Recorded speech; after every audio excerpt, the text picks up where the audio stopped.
Each presenter will take 5 minutes to present his or her perspective on this question. This is question 3, relative to expanding prohibitions on gaming.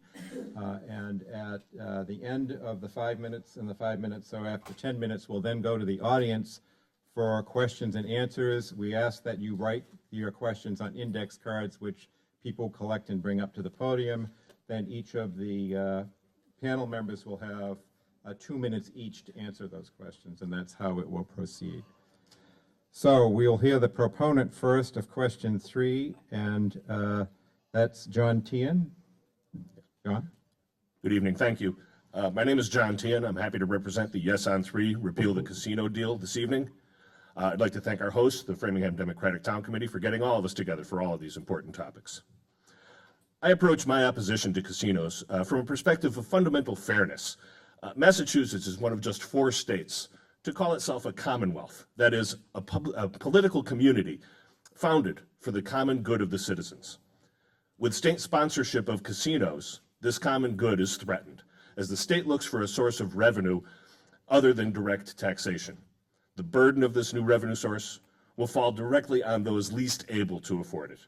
It creates a conflict of interest, whereby the state, which by definition should be looking out for the public good, actively promotes business practices that harm its citizens.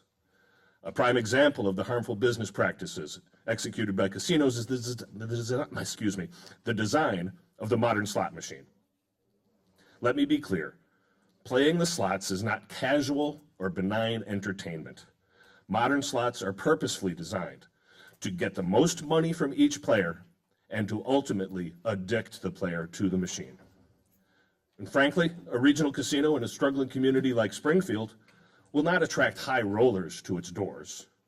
Just imagine a wealthy gambler considering his options. Should I go to Macau, Aruba, Monte Carlo, or Springfield, Massachusetts? The clientele for Springfield will be working and middle-class people from the area. Don't be fooled. It's not a destination resort. It's a regional casino.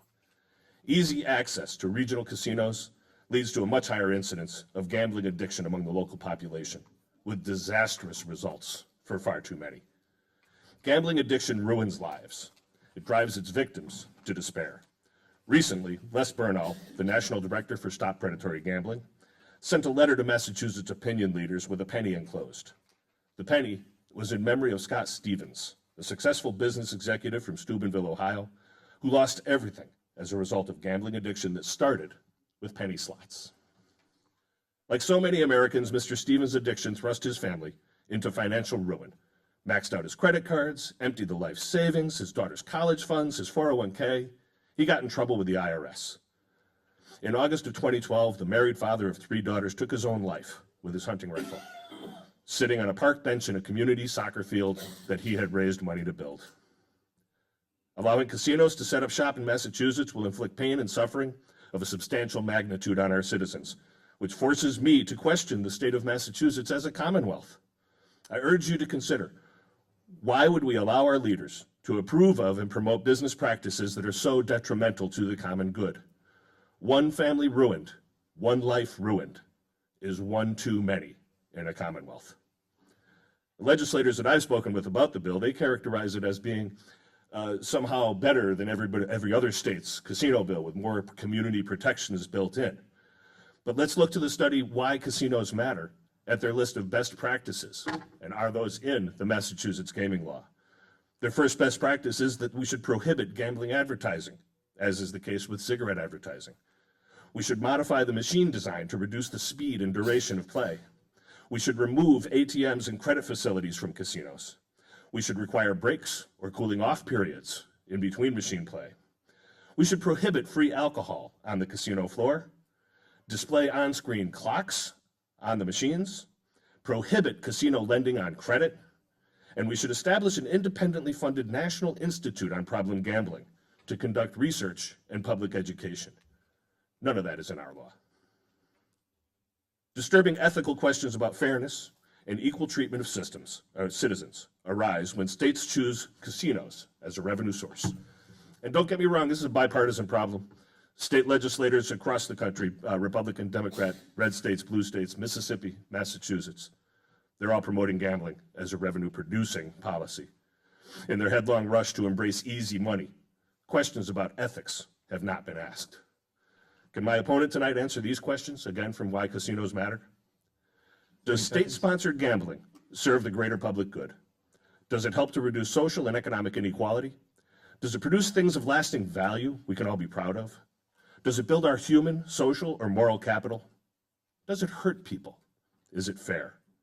Last year, I was proud to be part of the Casino-Free Milford organization. We defeated a referendum for a casino in a residential neighborhood in our town. At one of our public forums, our former state rep, Marie Parente, summarized it best. For a casino to prosper, good people have to lose. Thank you. Thanks. Okay, we'd next hear from Brian Bass. Yes, sir. Okay. Thank you. How's it? State your name and your affiliation. That would be great. Sure. So my name is Brian Bass. I'm the field director for the Coalition to Protect Mass Jobs, part of the campaign operation. This very handsome young man in the front is Ryan Holmes, who is our regional field director for Middlesex County and Metro West. And I want to point out immediately that we are from the campaign. We are not part of the operators. We don't work for MGM or Wynn or Penn National Gaming. So, we are here because we're advocating for the coalition on behalf of the hundreds of endorsers from the business community, from chambers of commerce, numerous elected officials, labor unions, trade organizations, community organizations that have endorsed this project. I'll say that the gaming law passed overwhelmingly with Deval Patrick in 2011 and the legislature. And this is a jobs bill. And so while John and I can agree about some of the merits of problem gaming and disagree on others, this was, in fact, to create jobs for communities that needed jobs. And as John pointed out in his work in Milford, if a community did not want a casino, then they had an election and they could vote down a casino. And that is how democracy works, and we are certainly supportive of those votes, as well as the communities that voted to host a resort casino. And in fact, when these operators were coming to Massachusetts, and they were numerous, and they were not lured here by tax breaks, they were not lured here by sweetheart deals, they were lured here by the New England market. It might not surprise you that Massachusetts residents like gaming. In fact, every public poll, the supporters outweigh the supporters of the coalition, rather, outweigh the opponents that want to repeal the law, because Massachusetts residents spend almost $1 billion annually in Connecticut, Rhode Island, and Maine in resort casinos and gaming facilities. By and large, residents here love the lottery. In fact, we have the most mature lottery in the United States. So if folks want to gamble, if they want to purchase scratch tickets or play bingo or game in other states, they are free to do that. And certainly this is a predictable gaming market here in New England. We're talking about repatriating money that goes into Connecticut, into Rhode Island, into Maine and other states, and in the area. The law authorizes no more than 4 casinos. This is not Atlantic City that is trying to support 12 facilities on a strip. In fact, these markets were designed regionally to capture from, again, the New England market. So Springfield and Western Mass would capture, that Connecticut market and Western Mass and even parts of New York. Greater Boston would capture that area, and Plainville and Southeastern Mass would capture that area into Rhode Island. The licenses, again, awarded to Wynn and Everett, MGM in Springfield, and Penn National in Plainville. Those projects will total about $2 billion in investment. There are no taxpayer dollars that are going into these projects. The Massachusetts Gaming Commission is funded by the operators. 0 taxpayer dollars are going into these projects or implementing the law, which is very important. The operators themselves are on the hook for every dollar that they invest into these communities. The ballot question was put on after the Supreme Judicial Court ruled in June that it was a valid question. In response, the coalition was formed. 30 seconds. Oh, wow. Okay, so in 30 seconds, this is a jobs bill. 10,000 permanent jobs, 6,500 construction jobs, and $400 million annually in taxable revenue that will come back to Massachusetts, which will go directly back into communities. Not to mention host community agreements that Springfield, Wynn, and Plainville have with their host communities for annual dollars every year. So we're looking forward to a spirited debate, but again, this is for folks that approve of gaming that are already spending their money in New England. Thank you. Great, thank you. If there are questions, if you could write them on those index cards and people can collect those and bring them forward. The first question for the panel members, what would be the predicted decrease of state lottery? I'm assuming they mean revenues when casinos are open. I've read that it's $93 million would be decreased in the lottery take. That would go directly to local aid.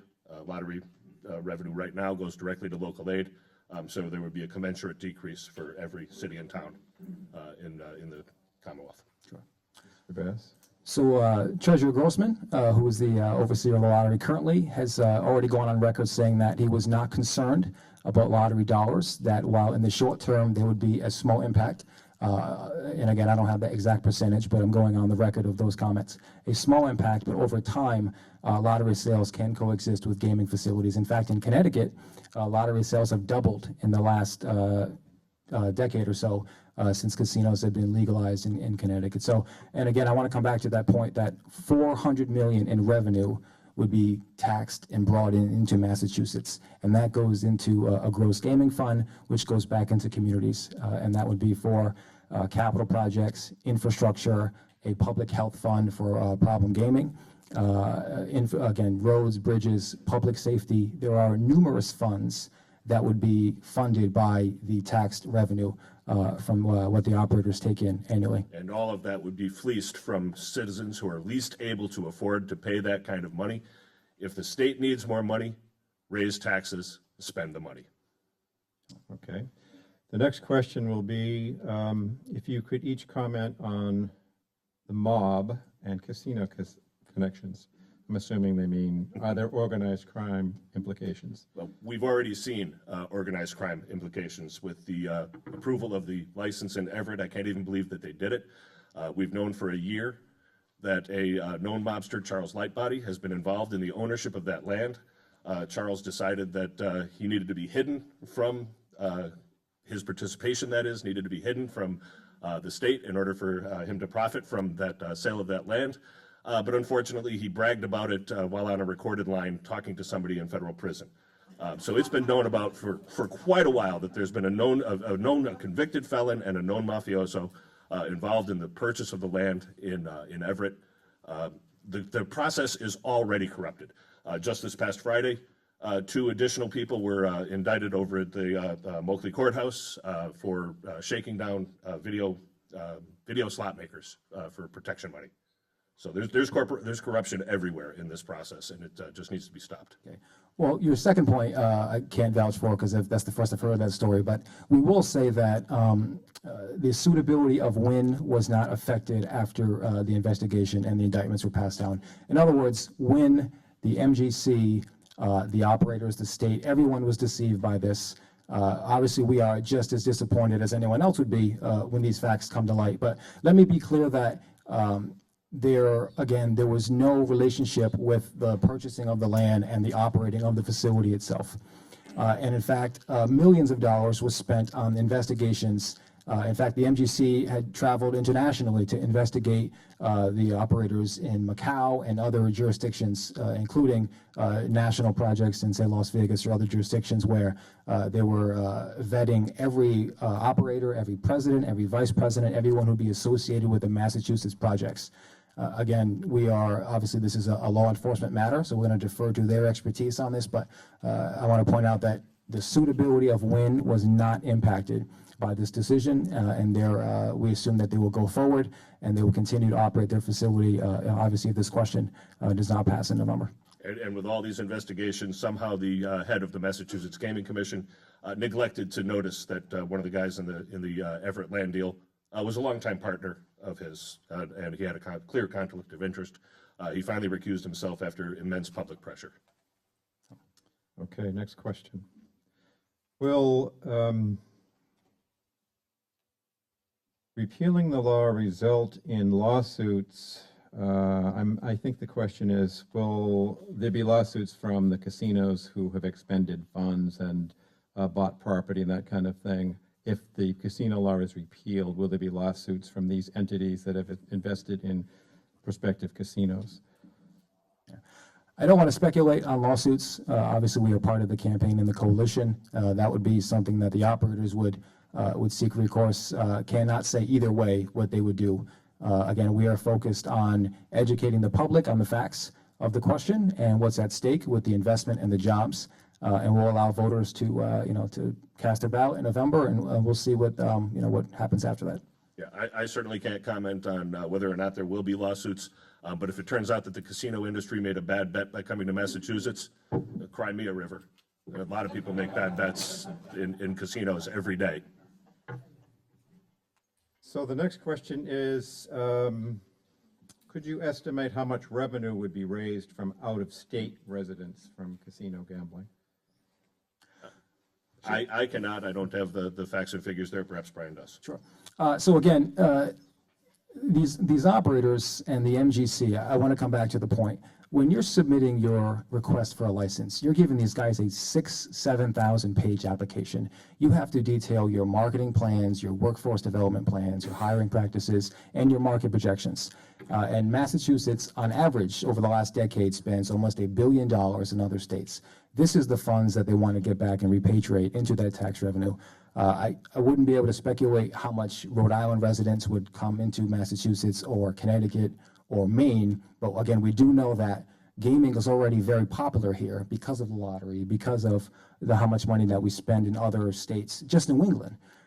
So we're comfortable with the analysis that 900 million would by and large come back, and the 400 million in tax revenue would be used for, again, a number of different funds going to jobs, education, public safety, things of that nature. I'm all set. Okay. So the next question is, this is directed to the no side. Why doesn't the coalition mention the devastating impact of gaming's regressive tax on low-income people? And the follow-up question, isn't gaming a predatory business? I mean, to each his own. We don't tell folks how to spend their money. We don't dictate those things. And again, we're not going to convince every single voter that, gaming is a good thing for Massachusetts. The legislature and the governor already had that conversation after years of lobbying. And this is much more than, gaming. These are massive investments that have retail and restaurants and entertainment and arts and culture. So I think we're looking at the bigger picture. It was a jobs bill. It was about economic development for communities that needed a jolt in their local economy and what we could bring back into Massachusetts. My opponent is absolutely right. These are massive, buildings being put in with a number of restaurants and all manner of different attractions to try and get people in the doors in order to get them to gamble. We think that there's actually going to be a net job loss because of all the businesses that will be put out of business by a local casino, by a regional casino in various areas of the state. This is, again, and you ask if casino industry is a predatory business. It absolutely is. It preys on those people who are prone to gambling addiction. It absolutely is. The only research that's being done, one of my best practices suggests that we should establish a national council to do research into gambling addiction. The only real research that's been done into gambling addiction is in the design of the slot machines to get people addicted to them. There's really been none done to try and help ameliorate the consequences of problem gambling. So let me quickly address one point, and John, thank you for picking that up. For every 2 casino jobs created, another job will be created in the Massachusetts economy. So 10,000 permanent jobs will lead to 5,000 permanent jobs in the economy. These are not, and again, you can find this in the RFPs for the operators with the Gaming Commission. This is public record. That we are confident that small businesses will be able to coexist. Have you driven through Main Street? Have you seen Springfield's site? Because the Springfield Casino is the first of its kind in the United States. It's an outward-facing model where restaurants and retail open up to Main Street, to State Street downtown. This is different than the slots in a box. This is different than the no windows get lost in a casino, forget what time it is. This is more about the revenue that would come off the gaming floor. Thousands of permanent jobs in hospitality, in entertainment, in retail services. This is much more than casino gaming. In fact, So the clock has run. If each of you could take 30 seconds to give us your final statement, that would be great. Okay. Again, I would ask the questions that I haven't heard an answer to. Does state-sponsored gambling serve the greater public good? Does it help reduce social and economic inequality? Does it produce things of lasting value that we can all be proud of? Does it build our human, social, or moral capital? Does it hurt people? Is it fair? It absolutely hurts people. That's great that we're going to create 10,000 jobs. 10,000 jobs where people will be directly involved in fleecing their neighbors. we want to commend the public for bringing this discourse together. And again, we know what the facts are, the permanent jobs, the millions in revenue. We applaud Governor Patrick and the legislature for overwhelmingly passing this law. And we invite everyone to get more informed about the projects themselves and the investment and all the things that they offer to the communities. Because while John and I can agree on some of the facts and disagree, these numbers are of public record. The permanent jobs, the revenue, the projections, and we are committed to continuing this conversation, and we think that voters will vote no on November 4th. Thank you. Great. Let's thank both our panelists.